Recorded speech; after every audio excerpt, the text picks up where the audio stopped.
চলুন। এক মিনিট, সোমকে কখন ছাড়বেন আপনারা?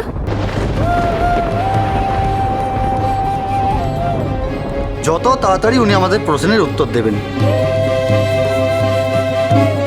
উনি আমাদের কোম্পানির ম্যানেজার, জানেন তো সেটা। ও না থাকলে আমাদের প্রচুর সমস্যা হবে। ম্যাডাম, ফার্স্ট অফ অল উনাকে আমরা থানায় নিয়ে যেতে চাইনি, উনি নিজে থেকেই যেতে রাজি হয়েছেন। আমরা বলেছিলাম যে এখানে আপনাদের এই সমস্যা মিটিয়ে নিন, কিন্তু আমাদের কথা শুনলেন না। এবার আমরা কি করতে পারি বলুন? তোমরা চিন্তা করো না, দরকার পড়লে অন্য কাউকে এমপ্লয় করে নিও। দেখো, ওদের যতটা সময় নিয়ে আমার সাথে কথা বলার দরকার ওদের প্লিজ দাও। অদ্ভুত ব্যাপার আপনাদের, এক একজন এক এক রকম ভাবে ভাবছেন। উনি চাইছেন থানায় যেতে আর আপনি রাজি নন। আবার মৃন্ময়ী দেবী চাইছেন যে উনি উনার মতে চলুন। কোনটা ধরে এগোবো বলুন তো? শুনুন, এবার আমাদের অ্যাজ পার ল চলতে দিন প্লিজ। আমরা থানায় গিয়ে ওনার অফিসিয়াল স্টেটমেন্ট রেকর্ড করব। ওনার কথাবার্তায় যদি কোনো অসঙ্গতি পাওয়া যায় আপনাদেরকে আমি জানাবো। তখন চাইলে আপনারা ওনার এগেনস্টে এফআইআর লজ করতে পারেন। তার বেসিসে ওনাকে কোর্টে প্রডিউস করা হবে। এসবের কিন্তু কোনো দরকার ছিল না। আর যদি ধরেও নিই যে উনি নিজের অজান্তেই কোনো একটা ভুল করেছেন, তাহলেও কিন্তু কি হয়েছে? কি হয়েছে? পুলিশ কেন এসেছে?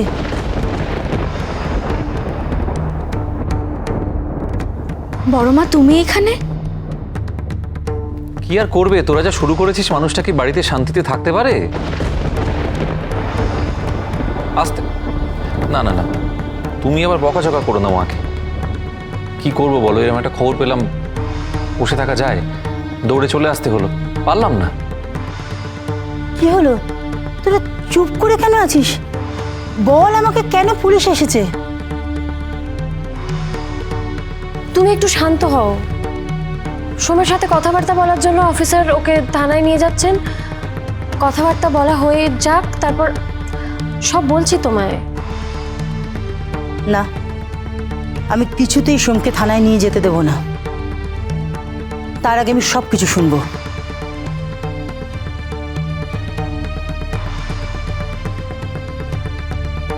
এই রে, মান আবার গন্ডগোল পাকায়। তীরে এসে তরি ডুববে না তো?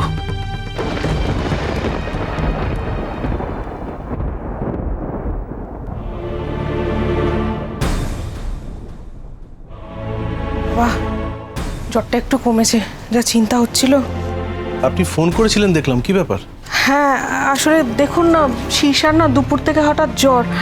আর আমি একা, ওই জন্য খুব টেনশন হচ্ছিল, তাই আপনাকে। হ্যাঁ, একটু দেখি। হ্যাঁ,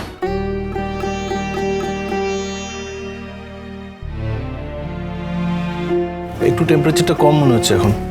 টেম্পারেচারটা কমেছে। ডক্টর এসেছিল, ওকে অ্যান্টিবায়োটিক দিয়ে গেছে। অ্যান্টিবায়োটিক দিয়েছেন? হ্যাঁ।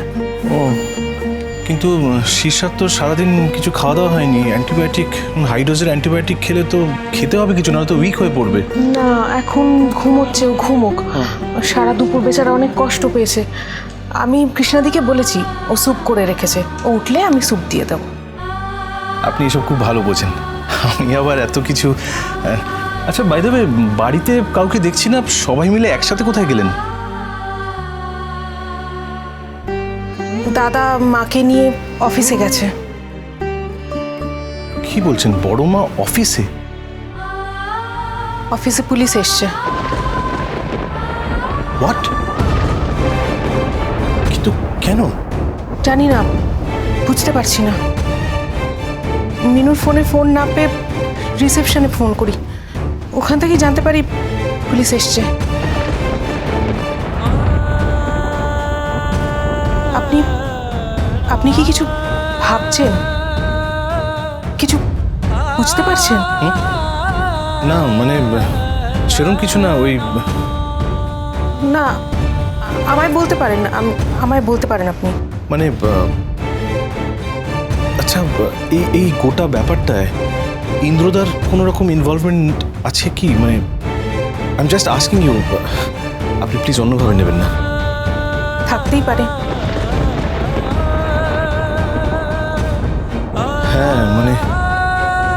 তাই মনে হচ্ছিল। দেখুন, ওনার সম্পর্কে যা শুনেছি বা উনি এই বাড়ির এগেনস্টে বা মিনুর এগেনস্টে যা যা করেছেন সবই তো দেখলাম নিজের চোখে। তার উপর এম পলের ঘটনাটাও তো বেশি দিন আগের নয়, সেজন্যই আর কি আমার।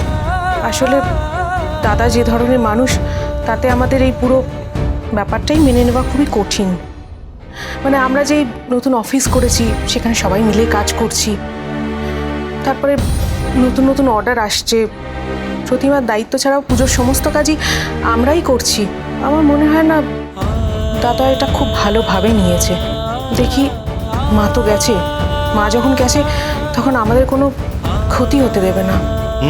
বর্ষা, এইবার হয়তো সব কিছু ঠিকঠাক হয়ে গেল, কিন্তু ইন ফিউচার আপনাদের কিন্তু একটু অ্যাওয়্যার থাকতে হবে, না হলে কিন্তু পরে বিপদে পড়তে হতে পারে। আমার কেন জানি না মনে হচ্ছে বর্ষা যে এখানেই সব কিছু শেষ নয়, এরপরে আরো কিছু করতে পারে। সবই তো বুঝলাম, টাকা যখন পাওয়া গেছে তখন তার ওকে থানায় যেতে হবে না। কিরে মিনু, তুই চুপ করে আছিস কেন? তুই তো জানিস যে সোম কি করতে পারে কি করতে পারে না। হয়তো ভুল করে। মা, তুমি বুঝতে পারছো না কেন? এটা তো আমাদের কথা, আমরা ভাবছি এটা, আইন তো এই কথা শুনবে না। টাকাটা ওর ড্রয়ার থেকে পাওয়া গেছে, জবাবদিহি ওকেই করতে হবে। তুই একদম চুপ কর বাবু, একটাও কথা বলবি না। যে নিজের ভাইকে চিনতে পারে না তার কথা বলার কোনো অধিকার নেই। যা সিদ্ধান্ত নেবার আমরাই নেব। ধুর, ইন্দ্রদাও তো আর শেষ রক্ষা করতে পারলো না মনে হচ্ছে। আবার বেঁচে যাবে নাকি সোম? আপনি নিশ্চয়ই ওকে চেনেন, জানেন তো ওর হাতের তৈরি প্রতিমা সারা পৃথিবীতে কত কদর। এর জন্য আমাদের পালবাড়ির সারা বিশ্ব জুড়ে নাম খ্যাতি। সোম মিনুর স্বামী, জেনে শুনে কেউ স্ত্রীর এত বড় ক্ষতি করে? দয়া করে আমাদের ছেলেটাকে থানায় নিয়ে যাবেন না, তাহলে পালবাড়ির সম্মান একবারে ধুলোয় মিশে যাবে। কিরে মিনু, তুই চুপ করে দাঁড়িয়েছিস কেন? তুই জানিস না তোর স্বামী কেমন মানুষ? ও করবে চুরি? হায় রাধা মাধব, এসব দেখার আগে আমি কেন মরে গেলাম না? বড়মা, একি তুমি কাঁদছো কেন? কেঁদো না, কেঁদো না। বড় মার কথাগুলো বোঝার চেষ্টা করো সোম। সত্যি তো এই ব্যাপারটার সাথে আমাদের বাড়ি, মিনু, সবাইকার ইমেজ জড়িয়ে আছে। শুধু শুধু তুমি কেন বোঝার চেষ্টা করছো না একটু? আমি বুঝতে পারছি না। আমি তো সব কিছু ভেবে ম্যাটারটা এখানে ক্লোজ করতে চাইছিলাম, কিন্তু ওনারাই তো বললেন যে থানা গিয়ে বাকি কথা বলতে। যাস না বাবু, থানায় যাস না। দেখ দেখ, মিনুর কথা একবার ভাব, তোর বাবার সম্মানের কথা একবার ভাব। দোহাই সোম, থানায় যাস না। বড়মা, আমি তো কোনো দোষ করিনি, সেটা তুমি জানো। তাহলে আমার ভয় কিসের? ভয় তো তখন হয় যখন আমি কোনো দোষ করে তার শাস্তি পেয়ে থাকি, তখনই তো সম্মান নষ্ট হওয়ার ভয়টা হয়, তার আগে তো নয়। তাছাড়া ওদের ইনভেস্টিগেশনে আমি যদি সাহায্য করি, তাহলে সবার চোখের সামনে বিশাল বড় একটা সত্যি কথা উঠে আসবে, যে কে এই কাজটা করেছে আর তার উদ্দেশ্যটাই বা কি। ও বাবা, কেঁচো খুঁড়তে কেউ উঠে বেরোবে নাকি? না না, দেখে শুনে চলতে হবে। বড় মা, যতদিন তোমার আশীর্বাদ আমার মাথার উপরে আছে, আমার কোনো ক্ষতি হবে না। আমি ঠিক সময় মতো ফিরে আসবো, দেখো।